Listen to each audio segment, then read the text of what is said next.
Hello, my name is Lonnie Pope. I'm in a very exciting series on love, the top 10 love stories of the Bible, and we've gotten down to the top 3. And I'll tell you something, the first 7 I thought was very good, but the next 3 are going to be the best of all. As a matter of fact, the love story today is one of the best in the Bible, period. It's the love story of Jacob and Rachel. And the subtitle is Amazing Love. Now, it's amazing. It doesn't say very much about Rachel and her love for Jacob, but Jacob's love for Rachel was just hard to imagine. And to make marriages work and make relationships work, we have to sacrifice. We have to get used to sacrificing. And we see 3 very important things in this lesson. The first thing is passionate love. The second thing is patient love. And the third thing is costly love. Now, in this time in history, it appears that all the family members live in a land, and they go back to the old country where they find a bride. And in this case, they go back to Haram. And in Haram, Jacob goes back there, and he's looking for his uncle Laban. Now, Laban has 2 daughters, and one is named Leah, and evidently she's not all that pretty, and the other one's named Rachel. And Rachel, it says, not only did she have a beautiful figure, she has a beautiful body all over. And so we see right from the beginning that Jacob falls head over heels in love with Rachel. I mean, you've had that in your life, I'm sure. I've had it happen 3 times in my life. I met 3 different girls, and man, I was smitten. I just fell in love with them. Well, that's what happens to Jacob here. The first thing we see in this story is the tremendous passionate love that, and it starts from the beginning, that Jacob has for Rachel. It's based on Genesis chapter 29, verses 1 through 30. And this is what happened. Rachel comes to the well. Now, there's a well there that Jacob's at, and so Rachel comes to the well. Now, she's coming there to help water the livestock, her father's livestock. And Jacob sees her, and I think from the beginning just falls in love with her. There's a heavy stone over the well, and I'm sure Jacob's just showing off, man. I mean, he goes over and takes this heavy stone and he pushes it aside. You know how us males try to impress females, and so he's doing this for this lady, this woman, this girl. And this is strange. In verse 11 it says that Jacob embraces and kisses Rachel. Wow.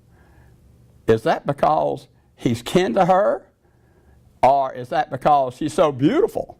I think both is the case. It says he kisses her. Well, in Gainesville, Georgia, where I'm from, it's a little unusual to go up to somebody and just kiss them. But that's what Jacob does. And I think from the beginning that Jacob's just madly in love with Rachel. But we see his uncle Laban comes on the scene, and he goes up and he hugs and kisses Jacob. And we see from the beginning that Jacob has passionate love for Rachel, even right from the beginning. And he's going to show off, he's going to do whatever to win her over. It doesn't say anything about what Rachel did, but Jacob is madly in love with her, and he'll do anything to win her over. The second part is patient love. Now, sometimes we might fall in love with somebody, and it takes a while to win them over, right? And I've had that happen with me. I'm sure you've had it happen with you. Well, Jacob has tremendous patient love. It says that Jacob's talking to Laban. He says, well, I'll tell you what I'll do. He says, I want to marry your daughter, Rachel, and I'll work 7 years for her on your farm here. 7 years? Now, I've done agricultural work, and it's not fun, and I'm not sure that I worked 7 years for my wife's hand or not. But here Jacob is madly smitten in love with Rachel. And so he says, look, I'll work 7 years for Rachel. And the number 7 in the Bible, by the way, is the number of completion. Here this guy's going to work 7 years just to get Rachel. And Laban, now he's a good farmer. He's a crooked farmer, but he's a good farmer, and he sees the situation. So what Laban does, he substitutes Leah for Rachel on the wedding night. So I assume that probably Jacob had a few drinks or whatever, wine or whatever. And so what happens is he's hoodwinked. And Laban tells him, now look, okay, well, you know, I did that, and that was wrong and all that or whatever. But if you want my daughter Rachel, I want you to work 7 more years. 7 more years? That's 14 years that he's going to work to get Rachel. And so that's passionate love, that's patient love, but I'll tell you what it is.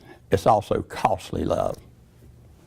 I know in my relationship with my wife, I don't always get my way.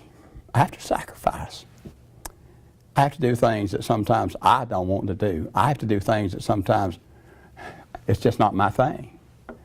But because I love my wife, I passionately love her, I'm going to be patient with her, and I'm willing to pay a price for her.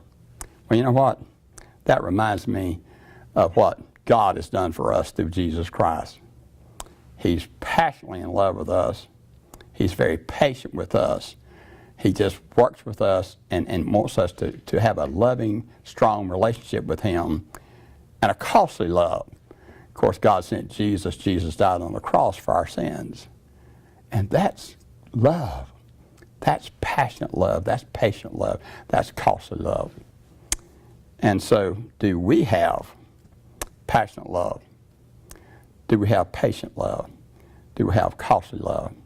You see, what makes this such a great love story, by the way, some people that say, what's the top love story of the Bible? Some say this is the top love story of the Bible, but there's 2 more. This is the 3rd most important love story of the Bible. And I want to tell you something, we learn a lot from this love story. Can we be passionate, patient, and are we willing to pay the price for love? I hope so. This is Dr. Lonnie Pope. Thank you very much for joining us.